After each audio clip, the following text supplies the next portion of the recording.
lagi nih di My Gizi Dat bersama aku Minzy Farah. Nah, hari ini kita akan bahas apa ya? Hari ini kita akan bahas tahun 2022 ada 1188 anak Indonesia positif HIV. Nah, Mom sudah tahu belum penyakit Human Immunodeficiency Virus ini atau HIV belakangan ini lagi menjadi perbincangan yang sangat ramai. HIV ini rentan menyerang siapa aja loh, ternyata Mom, termasuk pada bayi. Ya Mom, kasus HIV pada bayi hingga anak-anak di Indonesia masih cukup mengkhawatirkan. Untuk tahun 2022 yang belum berakhir saja, sudah dilaporkan terdapat ratusan anak menderita HIV. Wah, kita harus waspada ya. Terus apa dong yang perlu dilakukan sebagai langkah pencegahannya, terutama kita sebagai orang tua? Nah, berikut rangkuman dari Ketua Satgas HIV Ikatan Dokter Anak Indonesia atau IDAI, Dr. Endah Citra Resmi, SPAK. Nah, yang pertama, 90% kasus HIV anak terjadi dari ibu ke janin. Dr. Endah mengungkapkan bahwa lebih dari 90% kasus HIV pada anak terjadi karena penularan dari ibu ke janinnya saat hamil.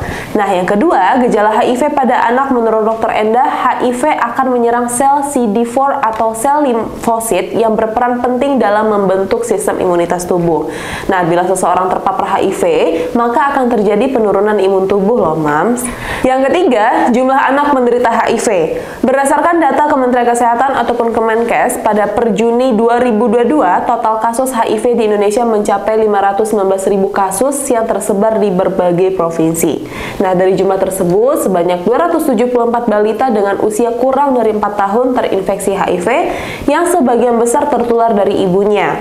Kemudian, untuk kelompok anak berusia 5-14 tahun, ditemukan 173 kasus HIV.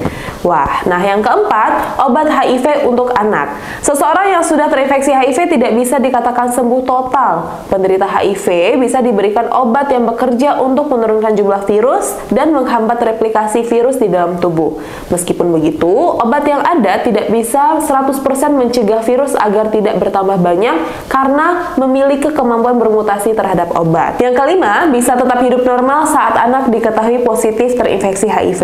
Mungkin moms di rumah berpikir, bisakah anak hidup normal layaknya anak-anak biasa?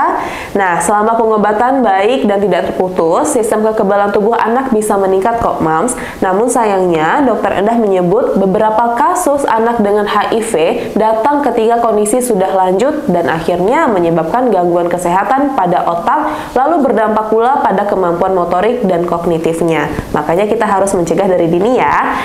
Yang keenam, deteksi dini sejak hamil agar tidak menularkan ke bayi. HIV bisa ditularkan pada anak melalui beberapa cara, dimulai dari kehamilan yang menularkan ke janin, proses kelahiran, proses pemberian ASI, jarum yang terkontaminasi, hingga transfusi darah. Salah satu cara pencegahan penularan HIV adalah melakukan screening HIV saat kehamilan. Nah, biasanya dokter kandungan akan meminta bunda atau moms di rumah tes darah termasuk untuk TORCH dan HIV. Nah, Mam, sebagai orang tua, sepertinya kewaspadaan kita harus lebih ditingkatkan ya terhadap kasus ini. Nah, anyway, itu dia informasi kita kali ini dan sampai jumpa di next video. Bye-bye!